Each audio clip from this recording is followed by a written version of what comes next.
Maintenant que nous avons vu quelles étaient les différentes parties du tableau de flux de trésorerie de l'ordre des experts comptables, voyons comment celui-ci peut être interprété, en tout cas quelles sont les grandes lignes déjà qu'on peut voir avant de s'atteler à des exemples. Ce qui est très intéressant dans un tableau de flux de trésorerie, c'est qu'il vous donne des informations sur la stratégie financière que l'entreprise a suivie. Que ce tableau de flux de trésorerie ait été construit a posteriori, une fois que les événements ont eu lieu, mais également il est très utile parce que l'on voit ce qui va se passer lorsque des choix sont en train de se faire, notamment donc un tableau de flux de trésorerie prévisionnel. Et dans ce tableau, on voit vraiment ce que l'entreprise a pu avoir comme choix et quels ont été ceux qui ont été déterminants, mais on voit également quelquefois l'impossibilité de choix, c'est-à-dire ce qui a été subi par l'entreprise. Alors, ce que l'on peut regarder, c'est les soldes, les fameux soldes A, B et C. Si par exemple, dans le tableau de flux de trésorerie que vous étudiez, la somme des soldes A plus B, c'est-à-dire le solde des flux de trésorerie liés à l'activité plus le flux de trésorerie lié à l'investissement est supérieur à 0, là ça veut dire que vous êtes face à une entreprise qui n'a pas besoin, en tout cas techniquement, pas besoin d'aller chercher des financements extérieurs pour pouvoir couvrir ses besoins. Sa trésorerie, notamment générée par l'activité, va être suffisant pour lui permettre de faire face à son investissement. On a même, dans ce cas-là, une trésorerie qui est excédentaire, et cette trésorerie excédentaire va lui permettre de mener à bien un désendettement.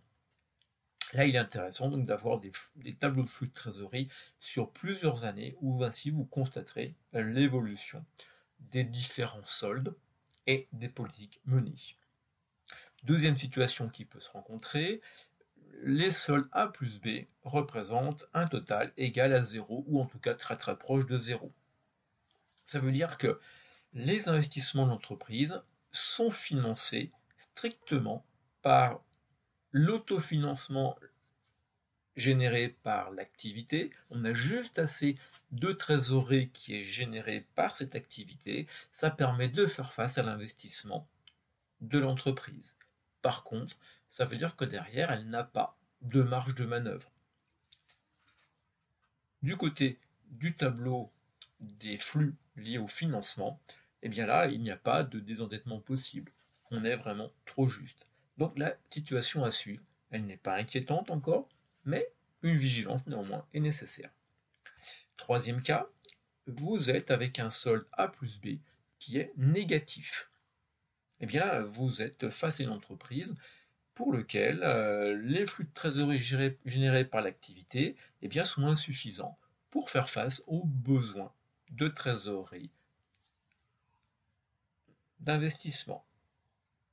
Donc, cette entreprise-là devra faire appel à la troisième partie du tableau pour avoir une trésorerie liée au financement qui vienne abonder. Donc là, il faudra faire attention, est-ce qu'on est face à A plus B négatif parce que A est inférieur à B, ou est-ce que c'est parce que A est devenu négatif? Et donc la situation de l'entreprise, ça peut être une entreprise qui rencontre des difficultés, on en a déjà rencontré par le passé, des entreprises de ce type-là, et pour lesquelles des problèmes de rentabilité importants peuvent être perçus. Et donc une entreprise peut-être qui s'achemine vers sa fin de vie.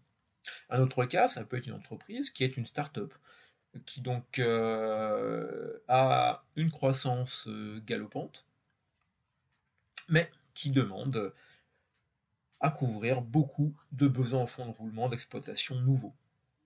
On vend beaucoup, les créances clients augmentent et la dette fournisseur ne suit pas. Et bien là, on a déjà rencontré aussi ce type de cas. Dans ce cas-là, la trésorerie d'activité va être négative. Elle en a besoin d'apports extérieurs. Et dans le même temps, cette start-up qui galope en termes de croissance a besoin d'investissement pour pouvoir soutenir sa croissance, pour produire, pour commercialiser. Et donc là, on peut très bien avoir aussi une trésorerie d'investissement négative. Et ça sera bien le troisième cadran, celui du financement, qui devra être fortement positif pour venir couvrir A et B. Voilà les trois situations généralement que l'on peut rencontrer. Et vous voyez que déjà évoqué comme ceci, on a une petite idée du profil de l'entreprise qu'on a en face de nous et de savoir si c'est l'entreprise qui finalement a un futur ou au contraire, eh bien, n'en a plus. Je vous remercie de votre attention pour cette première partie de ce chapitre consacré aux trésoreries et au tableau de flux de trésorerie.